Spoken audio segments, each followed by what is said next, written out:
And of time کا concept اب بہت ہی گفتگو میں آ گیا ہے. اچھا، اور اس سلسلے میں ایک پوری ترتیب کے ساتھ احادیث بیان کی جاتی ہیں کہ چونکہ اب یہ ہونے والا ہے تو اس وجہ سے جنگ وہاں سے ہوگی، پھر یمن سے راکٹ جائے گا، پھر خراسان سے وہ ہوگا.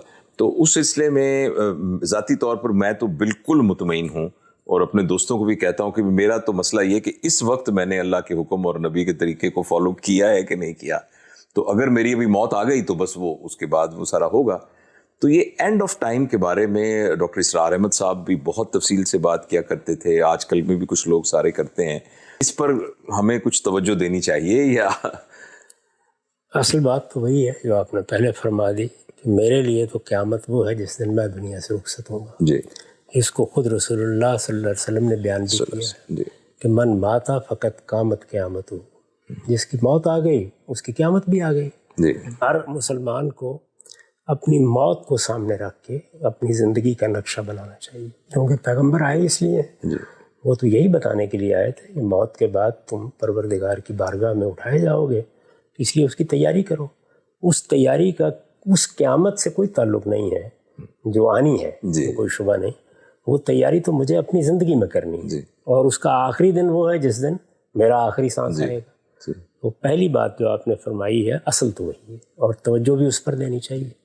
اب جو ہمارا دین ہے اس میں اس بات کی ہدایت دی گئی ہے ہمیں کہ ایک دن تم خدا کی بارگاہ میں اٹھو گے، بلکہ اس کا اصل موضوع یہی ہے.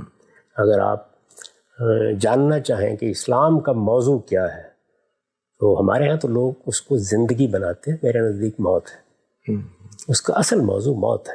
خدا کے پیغمبر اصل میں قیامت کی منادی کرنے کے لیے آئے. اسی لیے پیغمبروں کے کام کو قرآن انذار کہتا ہے کہ قیامت کی کچھ نشانیاں بیان کی گئی. اس میں سے جو نشانی قرآن نے بیان کی وہ تو ایک ہی. قرآن مجید میں یہ بیان کیا گیا ہے کہ یہ وسط ایشیا کی اقوام میں سے گوگ میگوگ، یاجوج ماجوج، ان کا خروج شروع ہو جائے گا. تو یہ خروج جاری ہے، یعنی یہ تو آج سے 500 سال پہلے شروع ہو گیا تھا. وہ مختلف صورتوں میں سامنے آتا رہے گا، یہاں تک کہ پھر قرآن نے یہ بتایا ہے کہ ایک آخری وقت میں اس کی صورت ایسے ہوگی جیسے کہ کوئی طوفان ابل پڑتا ہے، اور دنیا کے سارے پھاٹکوں سے، جیسے کہ بائبل میں آتا ہے، یہ لوگ حملہ آور ہو جائیں گے.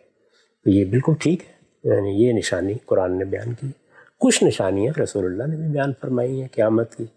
ان میں خاص طور پر 2 نشانیاں تو ایسی ہیں کہ جو ہر بار پوری ہو چکی ہیں، اور وہ ایک بڑی اہم روایت میں ہے، یعنی جس کو حدیث جبریل کہتے ہیں کہ تم یہ دیکھو گے کہ عرب کے ننگے پاؤں ننگے بدن پھرنے والے چرواہے عمارتوں کی بلندی میں ایک دوسرے سے مقابلہ کر رہے ہوں گے. یتطاولون فی البنیان، اور غلامی بحثیت ادارہ ختم ہو جائے گی. تو دونوں چیزیں ایک ہی وقت میں ہوئی ہیں.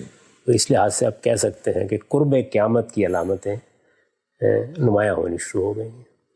یہ جو جنگیں اور اس طرح کی بعض چیزیں لوگ بیان کرتے ہیں، ان کو ہمارے ہاں حدیث میں ملاحم سے تعبیر کیا جاتا ہے، اور بالعموم کتاب الفتن میں اس طرح کی روایتیں. یہ 80-90% بے معنی ہیں، سند کے لحاظ سے بھی اور اپنے مضمون کے لحاظ سے بھی، اور اس میں بہت زیادہ چیزیں لوگوں نے گھڑ کے شامل کرتی ہیں. قیامت کی جو نشانیاں بیان کی گئی ہیں وہ مسلم میں بیان ہوئی ہیں، اور وہ 10 نشانیاں ہیں. وہ بہرحال جس طرح میں نے عرض کیا کہ کچھ نمودار ہو گئی ہیں، کچھ نمودار ہو جائیں گی. تو میرا زاویہ نظر